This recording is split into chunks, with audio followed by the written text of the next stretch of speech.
ఎక్కడ కూడా ఒక మాట ప్రభుత్వానికి వ్యతిరేకంగా మాట్లాడకుండా చేయడం ఆ రకంగా శాసన మండలి యొక్క ప్రాధాన్యత తగ్గించేటువంటి ప్రయత్నం ఆ రోజు ప్రభుత్వం చేసింది. ఏదో సమావేశాలు నిర్వహించాలి కాబట్టి అడపాదడపా తూతూ మంత్రంగా శాసన మండలి సమావేశాలు నిర్వహించడం మనం చూస్తూనే ఉన్నాం.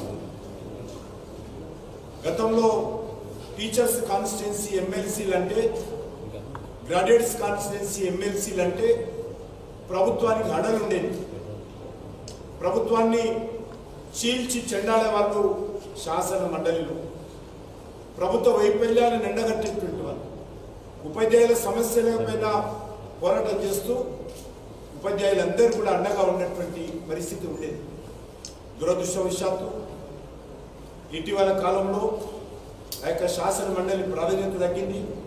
పాలక పార్టీలకు సలాములు కొట్టేటువంటి వాళ్ళు, పాలక పార్టీలకు అండగా ఉండేటువంటి వాళ్ళు ఈరోజు శాసన మండలికి గెలవడం కారణంగా మరి పరిస్థితి ఏర్పడింది. అందుకే భారతీయ జనతా పార్టీ ఏ పార్టీ పోటీ చేయకపోయినా కూడా ఈరోజు భారతీయ జనతా పార్టీ 3 స్థానాలలో మేము అభ్యర్థులను రంగంలోకి దింపాము. ఈరోజు అన్ని వర్గాల ప్రజలు, అది ఉపాధ్యాయులు కానీ, లేక సామాన్య ప్రజలు కానీ, రైతులు కానీ, రైతు కూలీలు కానీ, నిరుద్యోగ యువకులు కానీ, ఉద్యోగస్తులు కానీ, ఆ రకంగా యావత్ తెలంగాణ సమాజం అంతా కూడా ఈరోజు ఇప్పుడు రాష్ట్రంలో అధికారంలో ఉన్నటువంటి కాంగ్రెస్ పార్టీ వ్యతిరేకంగా గొంతెత్తుతున్న విషయం మనం చూస్తాం. టీఆర్ఎస్ పార్టీని గద్దరించడం కోసం 10 సంవత్సరాలు పట్టింది. ఎంతైతే 10 సంవత్సరాల్లో టీఆర్ఎస్ పార్టీ వ్యతిరేకత వచ్చిందో అంతకంటే ఎక్కువ వ్యతిరేకత ఈ యొక్క సంవత్సరంలో రాహుల్ గాంధీ నాయకత్వంలో కాంగ్రెస్ పార్టీ ఆధ్వర్యంలోని రేవంత్ రెడ్డి ప్రభుత్వం మూటగట్టుకుంది. తీవ్రమైనటువంటి వ్యతిరేకత ఈరోజు తెలంగాణ ప్రజల్లో ఉంది. అందుకే ఈరోజు శాసన మండలి ఎన్నికల్లో అన్ని వర్గాల ప్రజలు, ఉపాధ్యాయులు ఈరోజు భారతీయ జనతా పార్టీకి అండగా ముందుకు వస్తూ ఉన్నారు.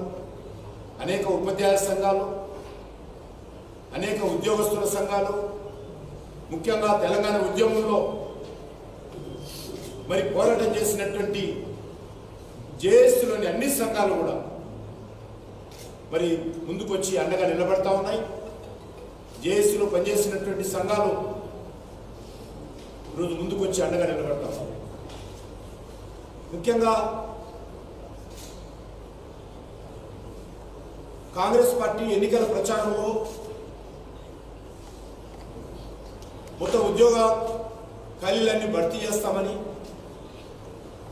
డేట్ల వారీగా, తేదీల వారీగా ఏ రోజు ఏ గ్రూపు పరీక్షలు ఉద్యోగాల కోసం ఎంట్రన్స్ పరీక్షలు నిర్వహిస్తారో వాటన్నిటి కూడా షెడ్యూల్ వారిగా జాబ్ క్యాలెండర్ అన్ని పత్రికల్లో ఫ్రంట్ పేజీలో ప్రకటించారు.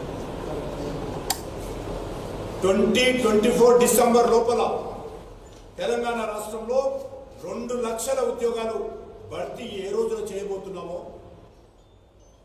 కాంగ్రెస్ పార్టీ ప్రకటించింది. మరి సంవత్సరం పూర్తయిపోయింది, 2025 అవుతారా? మరి ఇచ్చినటువంటి జాబ్ క్యాలెండర్ ఎక్కడ పోయిందో ఈరోజు తెలంగాణలో ఉన్నటువంటి నిరుద్యోగ యువత ప్రశ్నిస్తారు. డిఎస్సి ఎక్కడ వేసిన అక్కడ గొంగడే ఉంది. ఉద్యోగాల భర్తీ కాంగ్రెస్ పార్టీ ప్రభుత్వం నిమ్మకు నీరెత్తినట్టు వ్యవహరిస్తూ ఉంది. అంతేకాదు వాళ్ళు ఇచ్చినటువంటి 6 గ్యారంటీలు కానీ, వాళ్ళు ప్రకటించినటువంటి 420 సబ్ గ్యారంటీస్ కానీ ఈరోజు ఏవి కూడా అమలు చేయాలనేటువంటి చిత్తశుద్ధి లేదు. అమలు చేసేటువంటి శక్తి కూడా ఈరోజు కాంగ్రెస్ పార్టీకి లేదు. కాంగ్రెస్ పార్టీ ప్రభుత్వం పూర్తిగా నిర్వీర్యమైపోయింది. ఇచ్చినటువంటి హామీలు అమలు చేయనటువంటి పరిస్థితి ఈరోజు రాష్ట్రంలో ఉంది. అంతేకాదు ప్రతి మండలంలో కూడా ఇంటర్నేషనల్ లెవెల్ స్కూల్ ఏర్పాటు చేస్తాము, 5 లక్షల రూపాయల విలువైనటువంటి విద్యా భరోసా కార్డు విద్యార్థులందరికీ ఇస్తామని చెప్పారు. అంతేకాకుండా ఎడ్యుకేషన్ సెక్టార్కు బడ్జెట్ డబల్ చేస్తారు.